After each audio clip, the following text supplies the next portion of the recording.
out to talk more about this. Emily Tisch Sussman, host of your Political Playlist podcast, Democratic strategist and former vice president of campaigns for the Center for American Progress, and Boyd Matheson, host of KSL News Radio's Inside Sources and former chief of staff to Senator Mike Lee. Welcome to you both, guys. Thanks for joining us on this.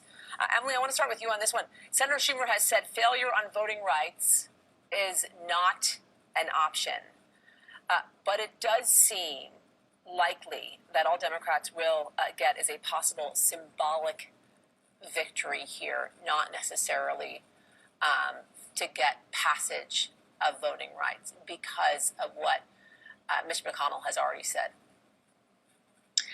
Right. So a campaign for everything is a campaign for nothing.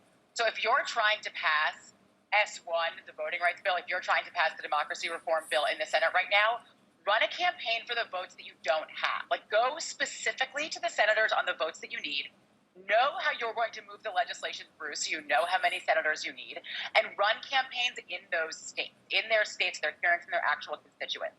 That is happening to some degree, but here's the problem, is that it's the same 2 senators, 1 senator, 3 senators that Democrats are trying to move, right? It's Manchin, it's Sinema, it's King. They're trying to move on every single piece of legislation.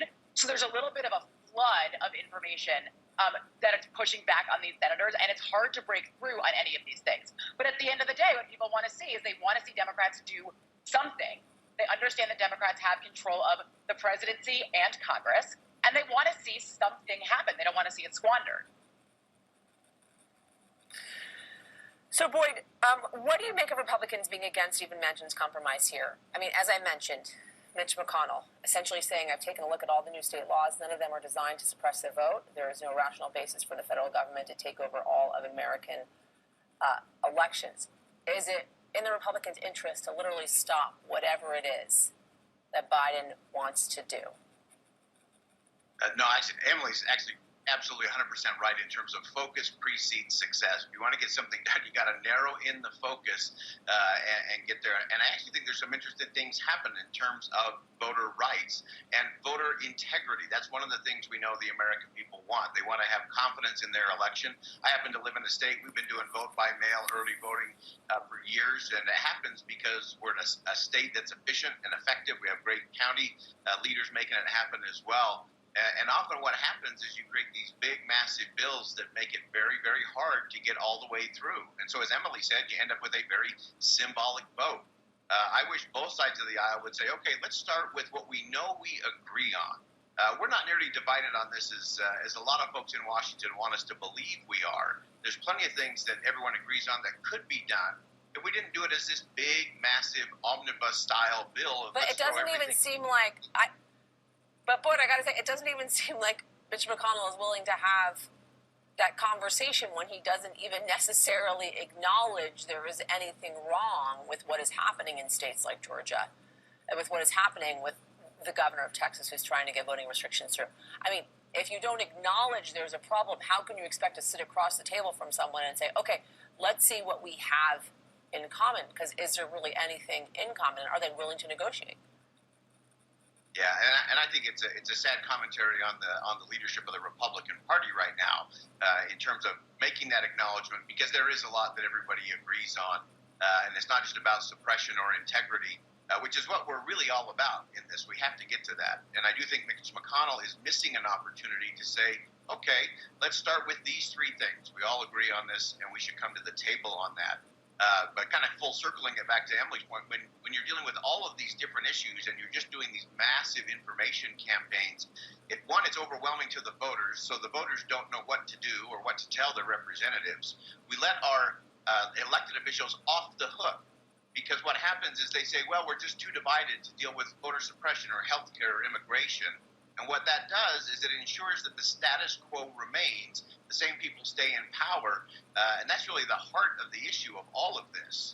The next time I hear those awful words behind closed doors, and I guarantee you we're going to hear it a lot in the coming weeks, that's not good for the Republic. It's not good for voter integrity and voter confidence. Emily, I got to say, is this a moment in which Joe Biden needs to make a decision as to whether or not he needs to go at this alone? We know he can't do that with voting rights. but at least with infrastructure, right? He has campaigned, and I was talking about this with our White House correspondent, Monica Alba. He's campaigned on this idea that he knows how to reach across the aisle. He has 4 decades of experience and relationships that he has built for quite some time. That's not working. This is a completely different government than it was 5-6 years ago. And so is this a moment in which the Biden administration, along with Democratic leadership, needs to make a decision of going at it alone, at least with infrastructure, to get some legislation passed?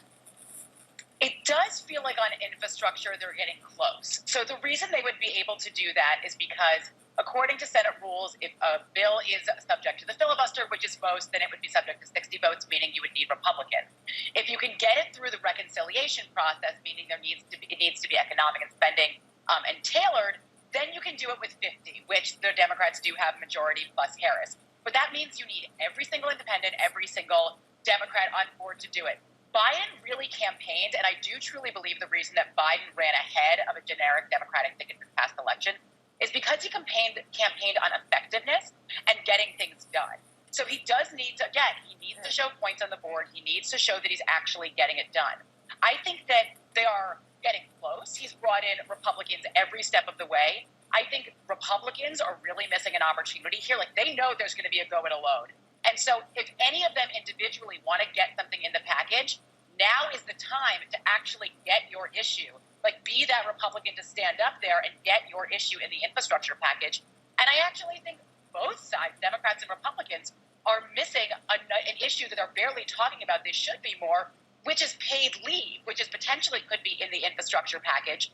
And as Americans are coming back to work, either because they were laid off and now there are more jobs, or because they're coming back to the office, they're reevaluating. Like, the economy is not what it was, and the job market is not what it was. And people are not going to go into jobs they don't feel like they can have a little bit of control over. And so that actually, I think, is an issue that both sides could be doing a better job of. There were Republican proposals on it. Like, there were proposals. So I think that is an issue that they could potentially move forward. But infrastructure in general, yeah, they're getting closer to moving along. Emily, Tisch Sussman, Boyd Matheson, thank you guys both. Appreciate you joining me on this Father's Day. Coming up, everybody, a first-of-its-kind law in Connecticut